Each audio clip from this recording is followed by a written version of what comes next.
And we're live. It is Friday, the 29th day of August, the year of our Lord 2025. It is 8 o'clock a.m., and I want to tell you a story about just how passive-aggressive Canadians are. And I should say Anglo-Canadians, because um, I asked Ev if she was coming on today, and she said no, she was breaking into her car, and invited me to do a live walkthrough of how to break into a car. Um, and so all French Canadians get a pass from this story because um, uh, all French Canadians are represented on this show by Ev, and Ev did not behave in a passive aggressive fashion. But this is really a story about all Anglo Canadians, and specifically um, uh, uh, represented by the person of Alicia Wanless. Every morning, I send out a little note who's coming on the show today. And in this case, I got a note back from Nastya that just had a picture of a piece of shrapnel that she had pulled out of the wall of the apartment that she had just vacated. And she informed me that she was going to be packing up stuff in the old apartment and apparently finding pieces of missiles in her stuff. And I got a note from the estimable Mike Feinberg saying that he might drop in a little later with the baby, but right now he was tied up with baby stuff. And Ev Gaman told me she would be trying to break into the car. And of course, I'm aware that Holly is away today promoting a book. And so, um, I was,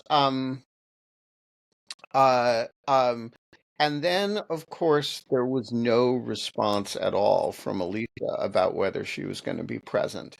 And uh, I knew she was there because she was swapping stuff about where Ingmar Bergman's grave is with Mike Feinberg. But she conspicuously didn't answer the question of whether she was showing up on the show today. And so I decided that I was going to do the monologue about, first of all, I was going to take this non-response extremely personally for theatrical reasons. Secondly, I was going to take the non-response as representative of all Canadians, or at least all Anglo-Canadians. And third, I was going to taunt her about it on the live stream, on the thread, as well as on the show itself. Um, and it seems to me that this represents why we are at war with Canada in the Trade Department. It represents everything that we're fighting for, which is directness. And am I the only one getting feedback here? Well, it's coming from Alicia's line, so I've muted Alicia. But because I'm American and not Canadian, I'm doing it. I'm announcing that I'm doing it. I'm not just quietly muting her so that she can't talk. Um, and I just want to say, this is what we're fighting for in this war with Canadians. It is directness. It is, you might say, honesty about our ridiculous nastiness. This is what the trade war, this is the stakes in the trade war. And so I just want to say, um, Alicia Wanless, information animal, hostage to Ben's guilt. Welcome to the show.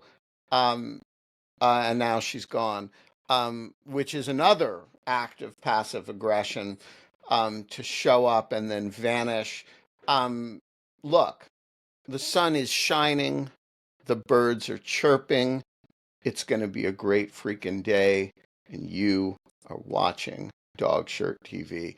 And it is a goddamn revolution in morning television.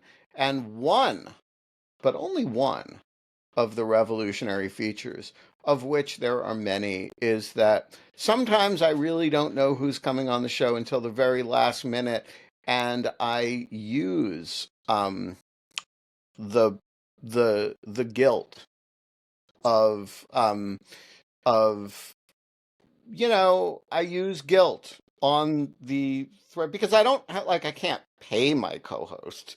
So it's all negative compensation. Alicia shows up and she alleviates guilt.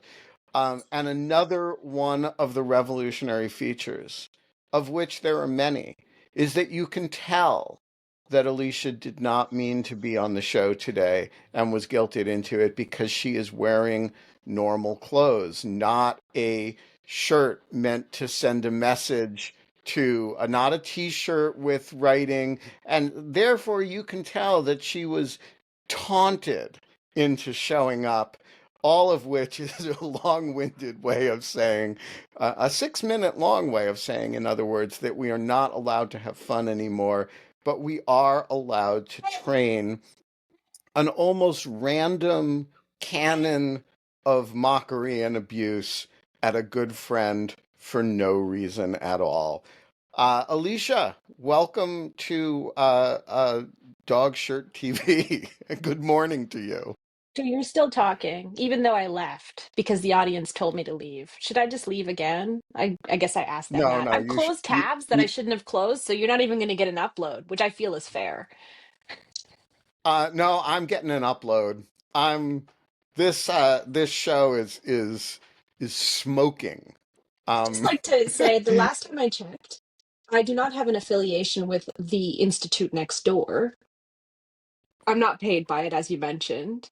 Fridays, Carnegie in the summer has summer Fridays. So technically, I shouldn't even be working, and this feels like work now.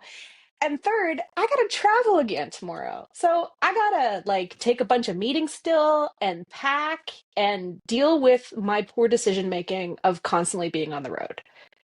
So Well, at least, Alicia Wanless, you did not schedule a trip to Ukraine and then promptly lose your passport. okay, I'm just going to point out that the odds of me ever losing my passport are slim. That's what anxiety is for.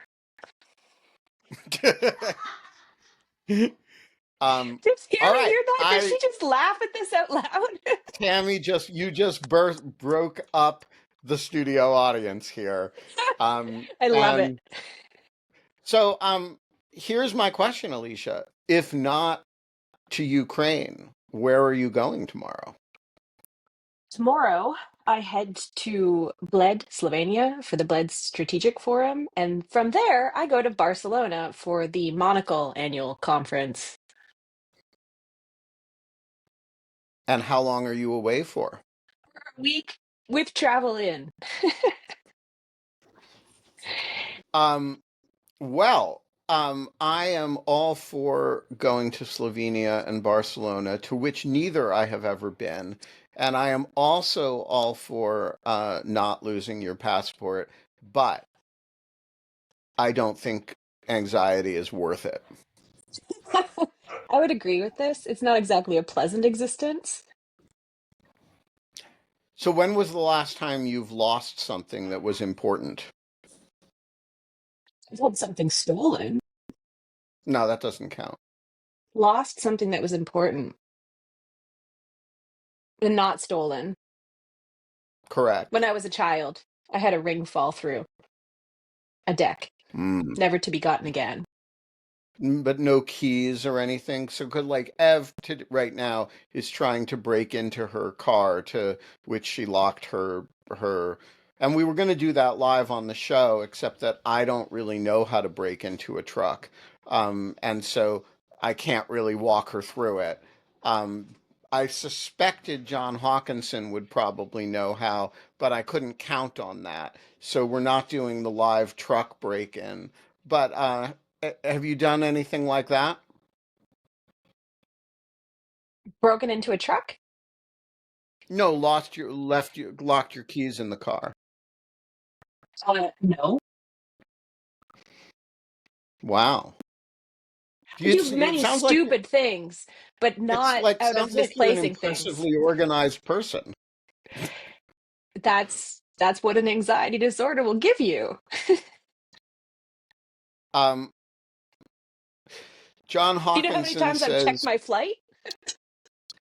"Yeah, I don't do that. I don't check my flight." Also, how early do you arrive for a flight? That's the other. Well, that depends. I mean, sometimes Air Canada has made some really ridiculous recommendations, which I learned once never to do again. Uh, and I'll never go more than 2 hours, depending on how close it is. If it's domestic, an hour and a half. Okay, you know how people have exam dreams where they show up and they're like not studied? I've had those, but I also have nightmares about airports that I'm not prepared Hmm. or I've missed my flight. I don't like Wow, traveling. I've never had a nightmare about an airport. Fred, you have an amazing amount of background noise. It sounds Oh, like a vacuum cleaner. But oh, what is on your mind? oh, geez. I'm sorry about the background noise, Ben. You know, I uh, I was listening to the show yesterday, and I had some inspiring words during these difficult times that I would really like to share with this wonderful group. Uh, that occurred during the inauguration of the Statue of Liberty, and We can always count on Carol to talk about Tokugawa, Japan, and Fred to talk about the Statue of Liberty. Uh, go for it, sir. so at the inauguration ceremony, these words were spoken by the French minister to the United States. The republics of the past were debased by hostility toward foreigners, by arbitrary and brutal power, and by slavery. Even in the modern world, liberty was during long ages the monopoly of privileged castes or races. Far different is our liberty, which relies upon the equality of rights and duties for all citizens, which secures for each the same protection and extends to all a maternal solicitude without distinction of birth, wealth, opinion, or color. Consequently, this symbol, which we inaugurate today, is not a chimeric allegory. It is greeted simultaneously by more than 100 million of free people who tender friendly hands to each other across the ocean. Admirable spectacle which appeals to the meditation of thinkers because it means the triumph of reason and of justice over the material dominion. It means, in brief, the extinction of bloody struggles and the union of all peoples through the study of science, the respect of the law, and sympathy for the weak. Such are the truths which our Statue of Liberty is proclaiming. I just think that's such a beautiful summary of, sort of the philosophy of liberal government that we're losing daily.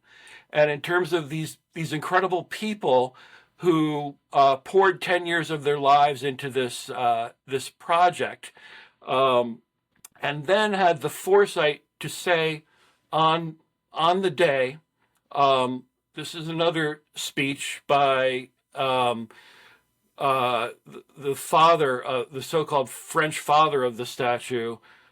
In a century, the centenary of independence will be celebrated again. We shall then be only forgotten dust.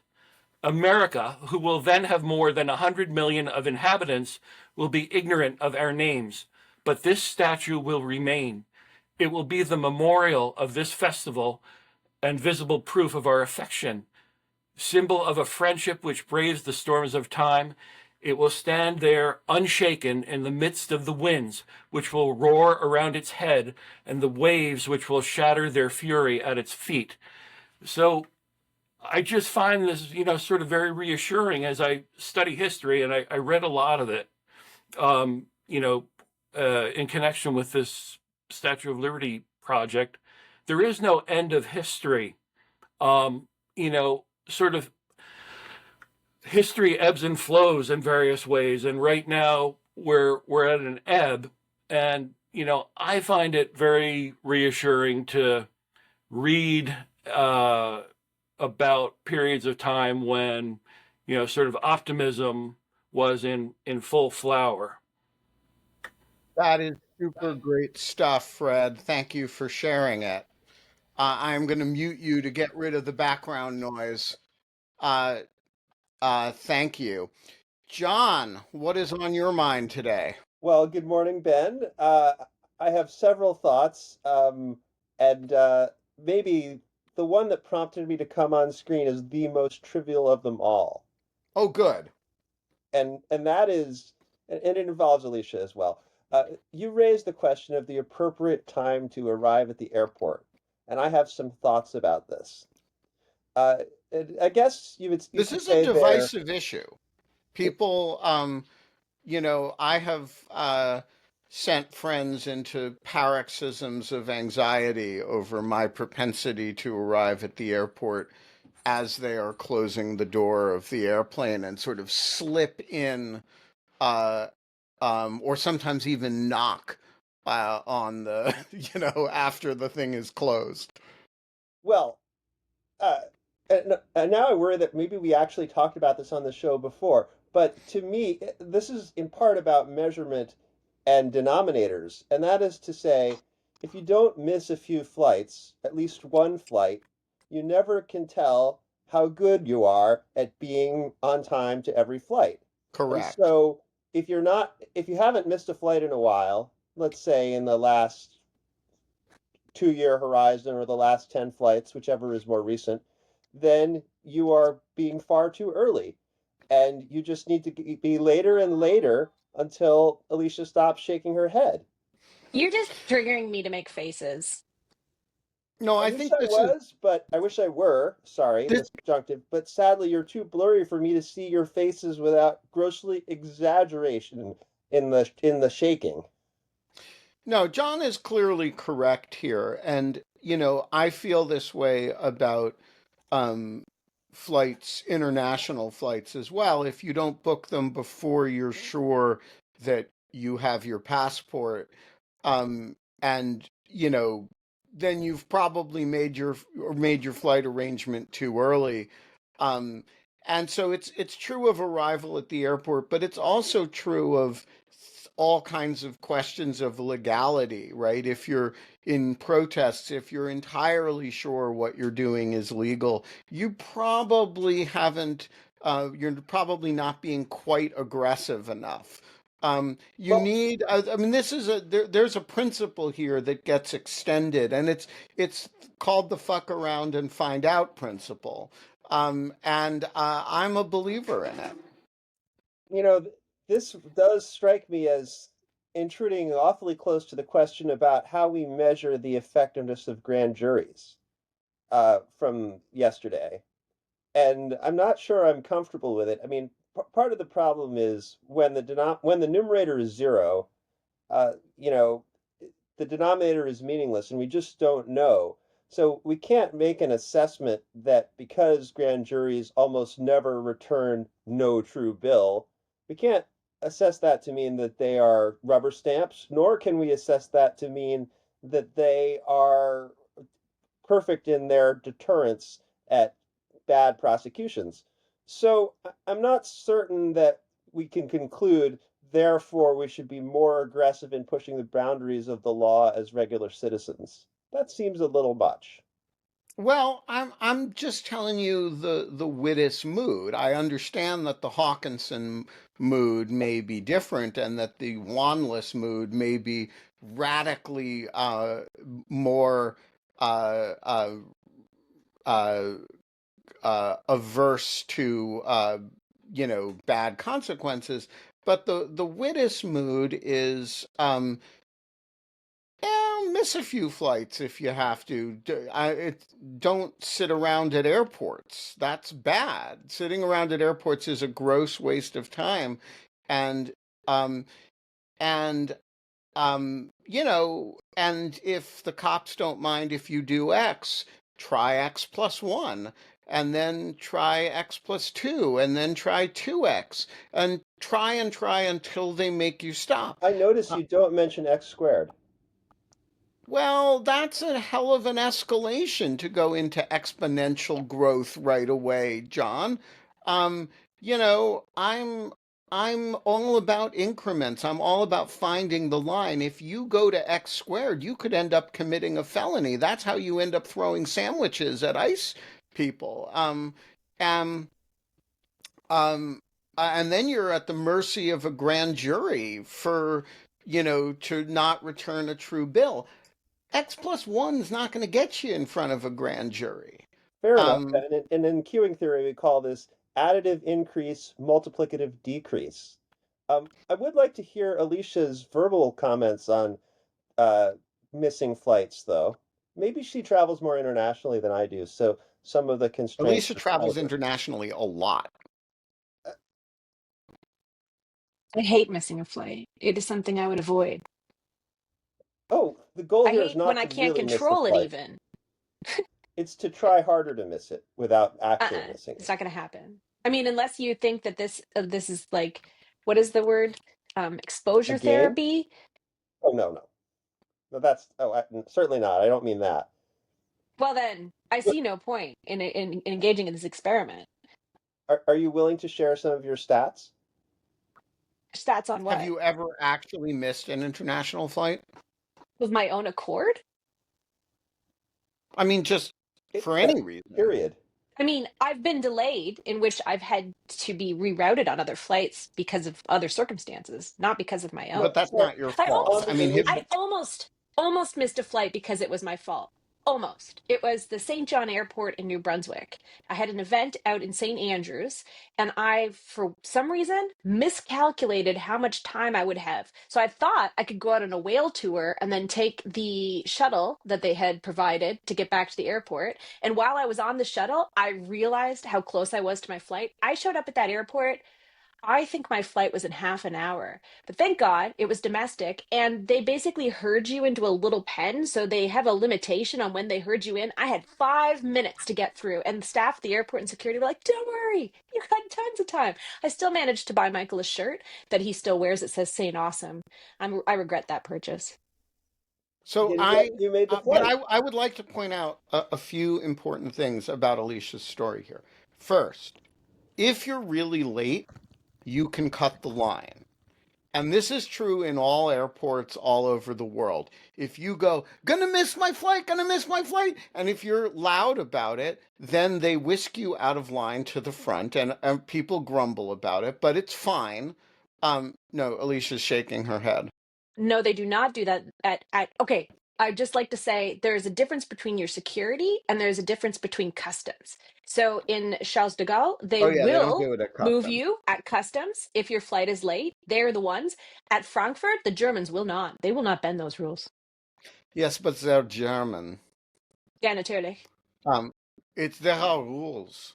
Um, Yeah. um, so okay. Um, so I accept Lior's very important point.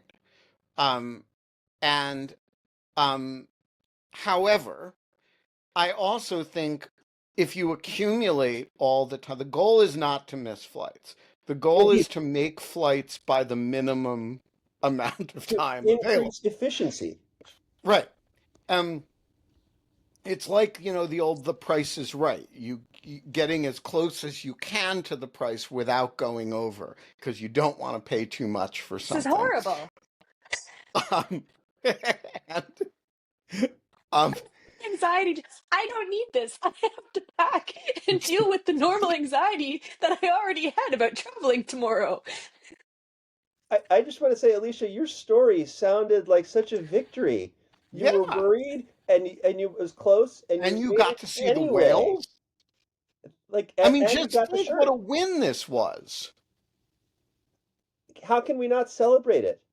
I don't. So I feel I'm still feeling angst, and this was like 10 years ago. No. Yeah, I'm with John on this. I think, look, the the universe is conspiring to make us sit in waiting rooms and talk to ChatGPT. Who's That's what the universe ChatGPT? Who's that's making you what the do this? universe wants you to do. It wants you to get to the airport 4 hours early and delegate your thought to ChatGPT. And and for ChatGPT to, reinforce whatever you happen to be thinking, including if it's suicidal ideation. And I'm saying resist both, stay at home, be late for your flight, and garden and touch grass and cook and read things and think, and then and don't you know there's no reason why you have to play this game. That's my advice to everybody. Be late for your flights. Um, so that was the most trivial of items. I think the second most trivial is I'm actually concerned, and I've not mastered the skill of scrolling back in the chat while I'm on the screen, which is quite challenging. I think it's gotten harder lately. This is But how you miss Alicia, stuff. This is I know, and it's something you said that I missed. So Amazon.ca is charging 80 Canadian dollars for your book, they were charging like 39, and then in the last 2 days, it's been up to $80. and this is not fraud. I don't know what it is. I'm not impressed. I don't know whether they're gouging for tariffs, but it's not pleasant. And but you don't think it's appropriate to consider whether perhaps you should, you know, take steps. I mean, first it's a matter of time and energy. I wouldn't even know what steps would be taken in this regard. Etsy store. I'm sorry, Ben, what? An Etsy store. I mean, Well, Indigo's looks so like buy Indigo's direct, picking it up. Nobody wants to buy from buy Amazon here direct anyway. from Alicia. Well, I I don't. mean, the steps, the implied steps in the chat were of the nature of litigation if this was fraud. But I think, you know, asking your publisher's rep what's up with that might be a low impact, non-aggressive approach. I don't know. It's just, I mean, I don't know enough about Amazon.ca, but and I would presume incompetence over malice. One No, always should. they're trying to protect the information environment as it exists by raising the price of learning about it. We don't want Canadians to be too aware so that the Americans can just continue infiltrating our information ecosystem, obviously. Correct. Um, all right. And your third issue, John? Well, Ben, I'm wearing this shirt as a reminder, Taylor Swift. especially because I know that Alicia checks the schedule, the putative spreadsheet, and I want to make sure that the appropriate characters from the Benjamin Wittes cinematic universe are, still enqueued to appear on the show. Uh, Alicia, you were absent when that came up recently on the day of the announcement of the Taylor Swift engagement, but it was suggested that some combination of Anna Bauer, Janine, and Catherine should appear to counter Holly on the appropriate perspective for that bit of All pop right. I culture am news. writing to all three of them now. Well, it can't be today because No, no, that no. Hang on. Do you guys want to come on DSTV on Monday or Tuesday to discuss Taylor Swift engagement? Um, we have audience demand. There, the invitation is sent, um, and uh, and now you can take off the shirt. Well, that's excellent. It is a little warm. Um, Also, well, with respect to locks, I guess there's something you may not know about me, which is I try to be pretty fervently anti-automobile, and I live the life of privilege such that I can actually do that. So I don't want to say too You much don't want about. to engage the subject. Well, I mean, if the choice between having Ev breaking into her car were on screen were between my presence and not, then I would appear to enable that because I think that is important.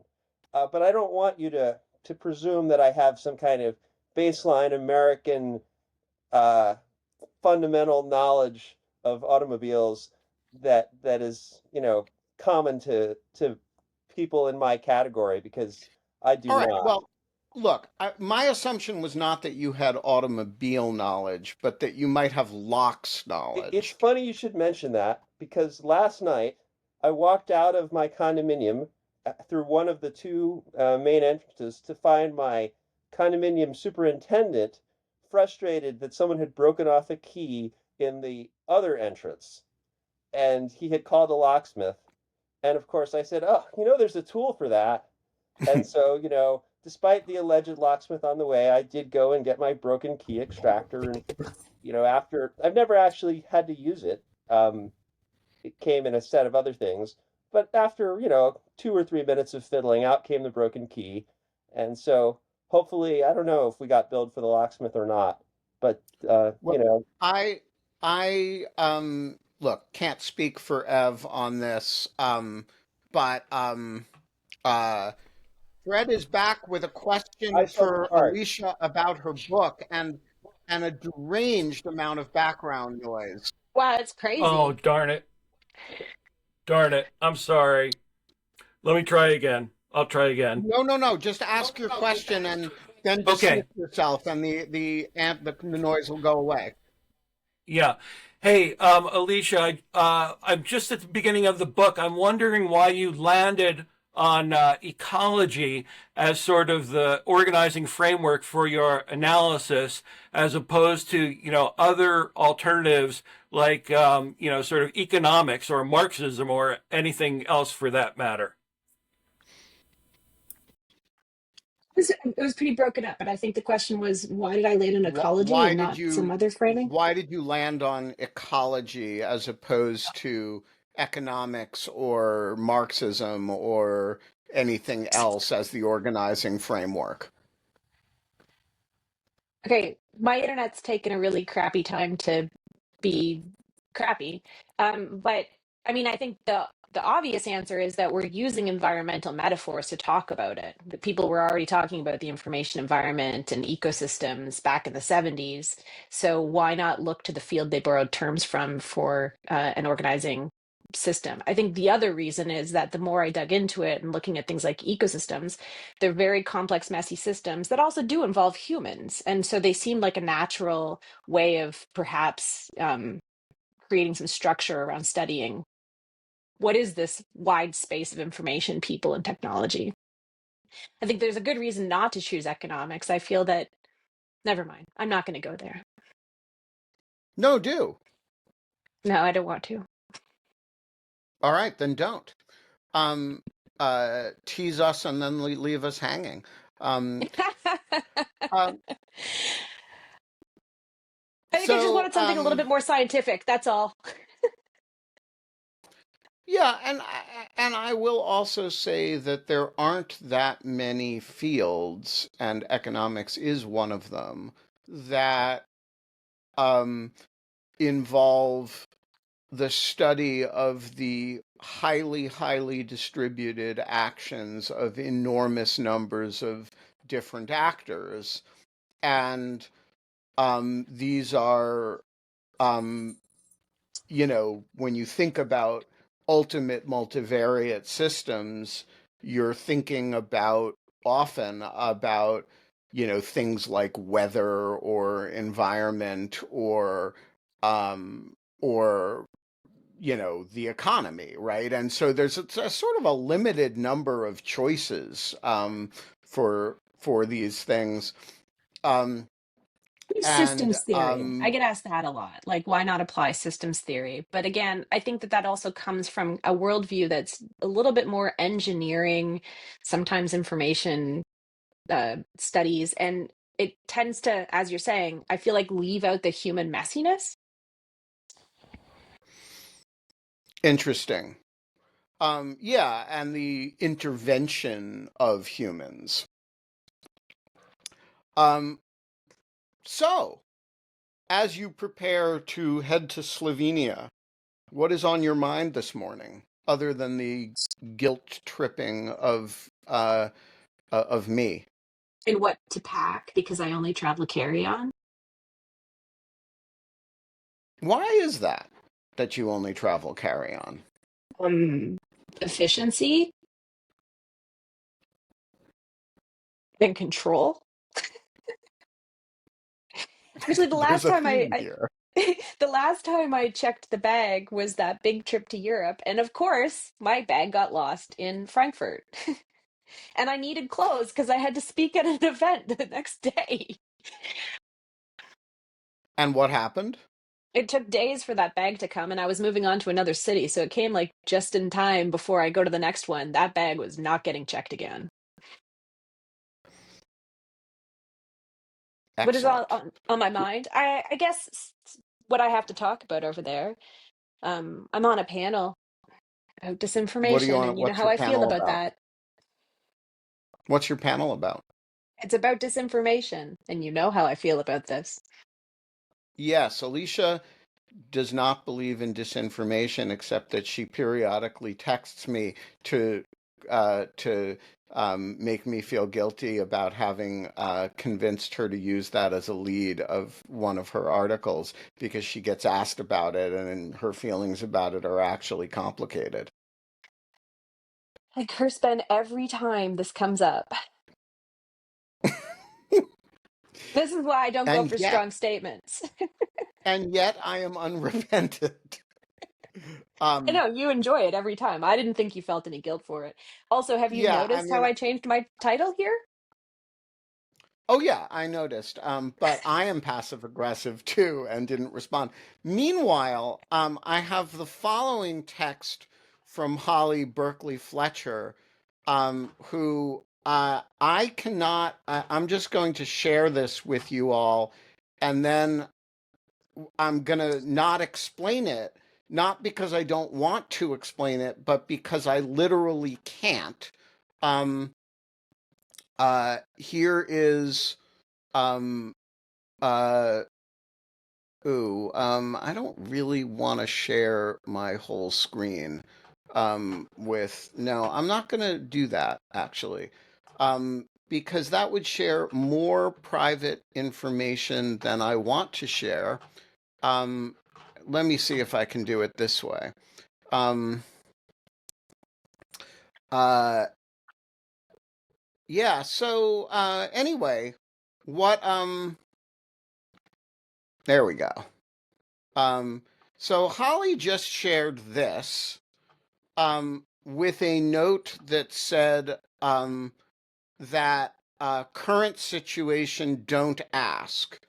Um, and I told her she should join the show to discuss it and explain it.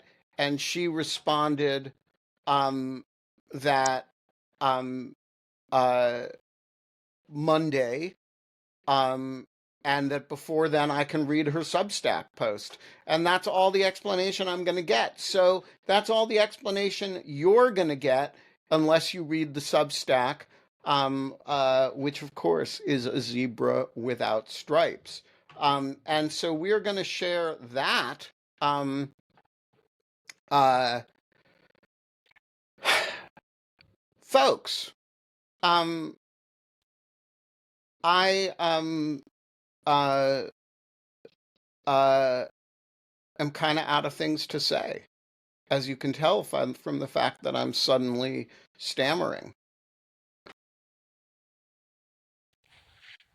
And notice that Alicia is not being like a good co-host and breaking in and saying something interesting to relieve the stress. She's just doing that Canadian passive aggressive thing of sort of smiling and letting me twist in the wind.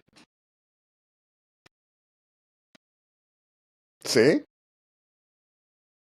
It's kind of awesome. Um, and another one of the revolutionary features of the show, of which there are many, is that we're not afraid of long pauses. I really actually think one of the interesting things about TV is how petrified they are of pauses and lulls, as though there's no such thing as a conversational lull. And in reality, there are lulls in conversations all the time, like this one. This is the problem And with most meeting hosts. they're They're not afraid of the scary. pause. Yeah, exactly. And the lull is not a terrifying thing. It happens. And, there were 29 people on the show at the beginning of that lull, and there were 29 people on the show at the end of the lull. And it's not a terrible thing. If I Alice, hadn't what's on amused your myself mind? so much, Um, I would have let it go on. I was curious if you could talk about your walk around DC that you went on, I believe, on Wednesday, or are you saving that for an article? I am happy to do that. Cleo the dog is very excited about something. Cleo, shut up. Um, and so let's hear from Kate first, while Cleo is yapping, and then I will talk about my walk around DC. Kate, what's on your mind? Sorry, I don't know why my camera's not working. I just had a topic. Um, I know a book came out about this a while ago, and I was listening to a podcast with a British guy yesterday. And does the presidency have too many responsibilities? Is it too big? Do we need to shrink the presidency? I'm mostly thinking about natural disasters, responding to natural disasters, and then things like, the teams that win sports events travel to the White House. Do we really need to have the president involved in such detailed instances? I know everyone likes to hear from the president in times of need, blah, blah, blah, but it just seems so performative. And if we can maybe dial down the performative aspects of it, we can get to governing more, perhaps. Not this presidency specific either. Yeah, so let me do those questions in reverse order. Alicia, do you have thoughts on either of them? I think Alicia is frozen.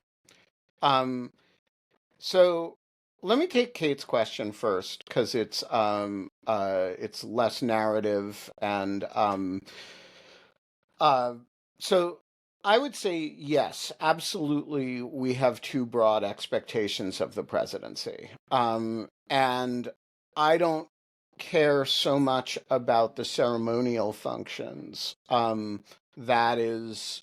Um, uh, but the idea that the president is going to be involved in the day-to-day culture of the country is very unfortunate. Um, uh, the idea that the president should be, um, uh, you know, involved in everything that happens, that, that we wait for the president to have something to say, is uh, really, really ridiculous. Now, natural disasters, there is a function for the federal government, which is to say it has capabilities that states don't have. It has, it has things like a Coast Guard, right? And so there are functions that the federal government can perform that other parts of the government, other that state governments cannot perform. It also has a shitload of money, all borrowed from China, by the way, but it has it is cash rich. and so it can do things that are um, um, but the idea that the president should be showing up at disaster sites is, as Kate says, almost entirely performative. Um, I don't know what you do about this other than um, not give positive reinforcement to it. And also, um, there are all these laws, and we see them in the domestic deployment space, most particularly, that give the president a role, should he choose to play it, in all kinds of things. And I think we need to have a serious examination of those laws. Cleo, shut up. Um, we need to have a serious examination of those laws, because the president shouldn't be able to inject himself into anything that he wants to. Um, yeah, so hosting the Kennedy Center honors, or uh, I just think the idea of the president as a central figure in our culture is almost entirely pernicious, and we need to figure out ways to discourage it. Um, Alicia, do you have thoughts on this subject? The Canadian Prime Minister, not central to Canadian culture. Culture. I don't think the Prime Minister is central to Canadian culture. Sorry, are you still there? I'm still here. My internet's been really crappy, so I missed a lot of what was going on here. Can you hear me? What was the appropriate level of what? Okay, you can hear me. I'm trying to figure out Indeed. what was going I'm just on. trying to get Cleo under control. Okay. I mean, the Prime Minister comes and goes.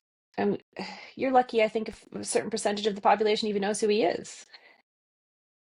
She. There was a she once. Ben comes and goes. This is interesting. Should I rant about Ben and how passive aggressive he is? Actually, he's not even passive aggressive. He goes full hard on the guilt in the morning to try to make me come on this show, which I should take as a compliment, but it's just because it's a last resort because Yeah, everybody else said they're not I coming. am. I am here. I was just trying to get the dog to stop barking. All right, let's talk about my walk around DC the other day, and I'm going to give up on Cleo Is not somebody at your barking door? through it. Yeah, so what's that? Is somebody at your door? No, I think there may be a dog in a yard nearby or something. Um, so look, I went for a walk because the I wanted to see what the National Guard was doing, and I had this instinct that they were uh, largely just standing around doing nothing, and it is uh, you know there are these pretty aggressive ICE raids going on in DC, but I hadn't heard much about National Guardsmen being involved in that. And by the way, there isn't that much to do in terms of, um, you know, if the goal is patrolling the streets, areas of DC that are high crime are, which there are some, and there are some areas of the city that are pretty dangerous, but they're not the areas that would be theatrical for National Guard to stand around with big guns, and the areas where standing around with big guns would make a statement are areas where crime is pretty minimal to begin with. And so, this is and so the goal was simply to see what I could see about where they were and what they were doing, and to verify or refute my sense that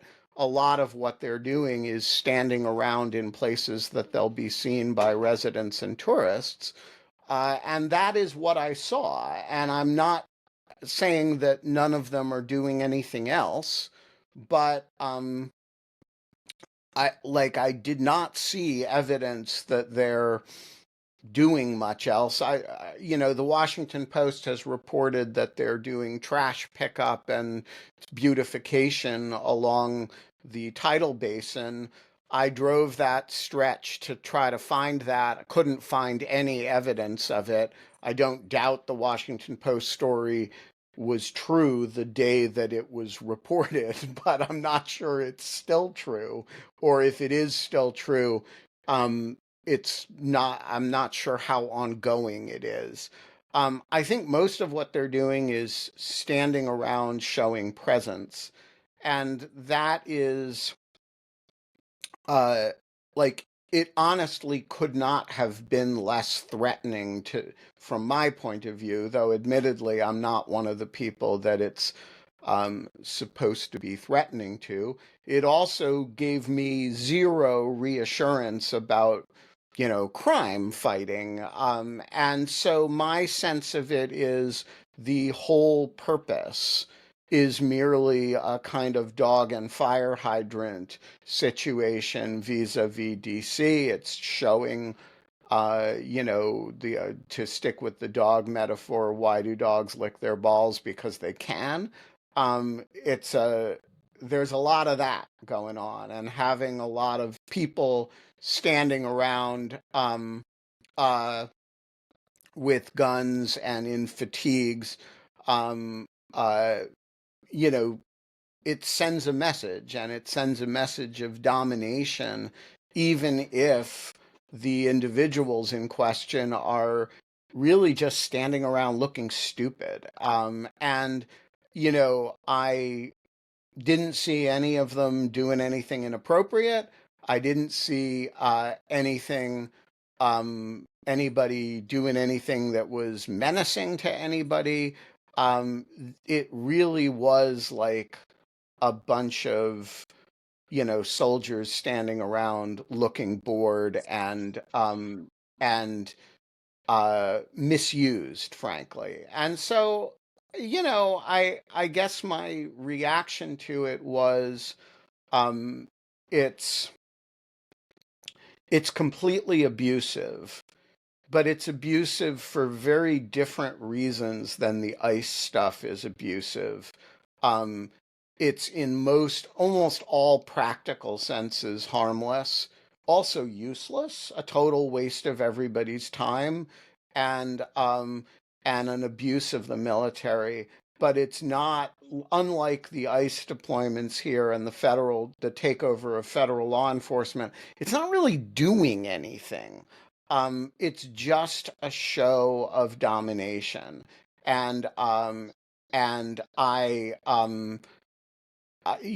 we should resent it as a show of domination. We should be, uh, but it's not.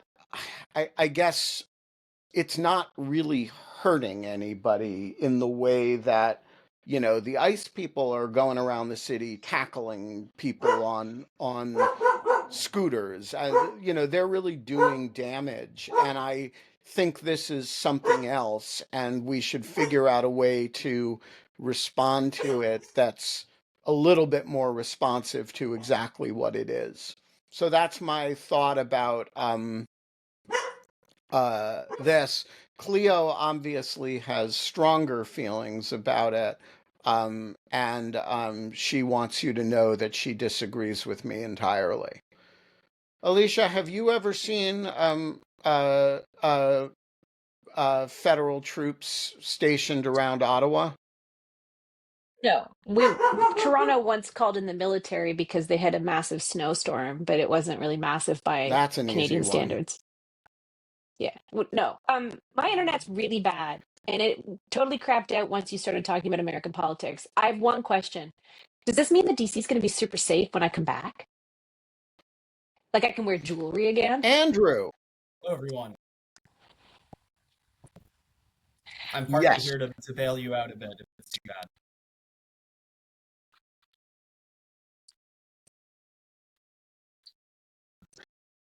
Um, DC, the areas of DC you hang out in are always safe, Alicia. And I'm sure they will be safer with M16s and guys in fatigues. Andrew, what is on your mind this morning?